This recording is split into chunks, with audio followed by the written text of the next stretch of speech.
महाभारत युद्ध का आधार रहा द्यूत क्रीड़ा का वो खेल जिसके कारण द्रौपदी सब कुछ हार गई थी। पांडव अपना अधिकार खो चुके थे, अपना मान सम्मान खो चुके थे।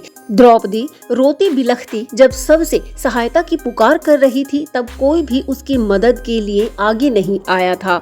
हस्तिनापुर के सिंहासन के प्रति ऐसी निष्ठा जो पितामह भीष्म, कृपाचार्य और द्रोणाचार्य जैसे योद्धा भी उसके लिए उठ नहीं पाए थे।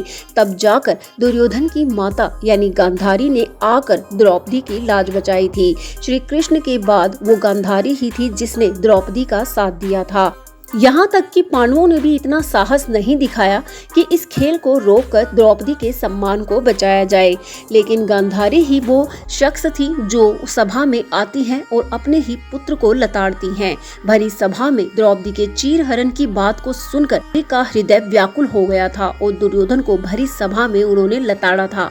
अरे निर्लज, भरी सभा में जब भाभी का वस्त्र हरण कर सकते हो तो आओ दुशासन को बोल दो कि माँ का भी वस्त्र हरण कर दे। ये वो शब्द थे जिसे सुनकर दुर्योधन ने अपनी गर्दन को झुका लिया था। आगे गांधारी ने कहा था कि दुर्योधन अब चुप क्यों हो? निर्लज, तुम्हारे पैदा होते ही सबने मुझे कहा था कि इसे मारने में ही सबकी भलाई है, अन्यथा ये कुल का विनाश कर देगा। और ये बात बिल्कुल सत्य है। जब दुर्योधन का जन्म हुआ था तब घनघोर घटा छा गई थी। चारों ओर बहुत ही भयानक आवाजें आ रही थी और ऐसा लग रहा था जैसे विनाश होने वाला हो। तब धृतराष्ट्र को विदुर जी और अन्य सज्जनों ने ये संकेत दिए थे कि इस बालक का जन्म कुल के विनाश का कारण हो सकता है, इसलिए इसे अभी मार देना चाहिए। लेकिन धृतराष्ट्र पुत्र मोह में इतने अंधे थे कि उन्होंने दुर्योधन के साथ ऐसा नहीं होने दिया। और उस समय ये भी कहा गया था कि ऐसा तभी होता है जब कोई बुरी आत्मा जन्म लेने वाली होती है, और ये आगे चलकर सही साबित हुआ। दुर्योधन ने अपनी नकारात्मकता से सब कुछ बिगाड़ दिया और वंश के विनाश का कारण बना। लेकिन अपमान से चोटिल हो चुकी द्रौपदी यहाँ नहीं रुकने वाली थी। वो जैसे ही कुरु वंश को श्राप देने वाली होती है तब गांधारी उनके सामने हाथ जोड़ती हैं और कहती हैं, पुत्री, इसके बदले तुम चाहे जो मांग लो। तब द्रौपदी अपने पतियों के लिए सम्मान, उनका अधिकार और उनका राज्य वापस मांगती है।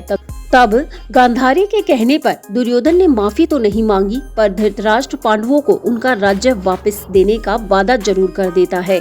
लेकिन क्योंकि पांडव धर्म के रास्ते पर थे, इसलिए एक बार हारी हुई संपत्ति को उन्होंने स्वीकारा नहीं था। लेकिन बाद में विदुर जी, श्री कृष्ण और पितामह जैसे व्यक्तियों ने जब पांडवों को समझाया कि ये उनका पैतृक अधिकार है, इसे उन्हें जरूर लेना चाहिए, तब पांडव इसके लिए मान गए थे। लेकिन तब तक दुर्योधन ने अपना मन बना लिया था कि वह पांडवों को सुई के नोक के बराबर भी जमीन नहीं देगा। इसलिए बाद में जब पांडव वनवास भोग कर वापिस आते हैं तब महाभारत का युद्ध होता है, और उसमें वो होता है जिसकी किसी को उम्मीद नहीं थी। 5 पांडव 100 कौरवों के आगे विजयी हो जाते हैं, और ये धर्म की विजय थी जिसमें द्रौपदी के अपमान का बदला एक एक करके लिया गया था। आपको महाभारत का कौन सा प्रसंग सबसे अधिक पसंद है और गांधारी के प्रति आपकी क्या प्रतिक्रिया है? क्या उसने अपने पुत्र को डांटा, ये सही था, या फिर बचपन से ही उन्हें दुर्योधन के मन में ऐसे बीज बोने चाहिए थे कि वो एक स्त्री का अपमान करने से पहले 100 बार सोच लेता? आप अपने विचार कमेंट बॉक्स में जरूर साझा करें और ऐसे ही ज्ञानवर्धक वीडियोस के लिए चैनल से जरूर जुड़े, इसे सब्सक्राइब जरूर करें। यहाँ तक वीडियो देखने के लिए बहुत बहुत धन्यवाद। जय श्री कृष्ण।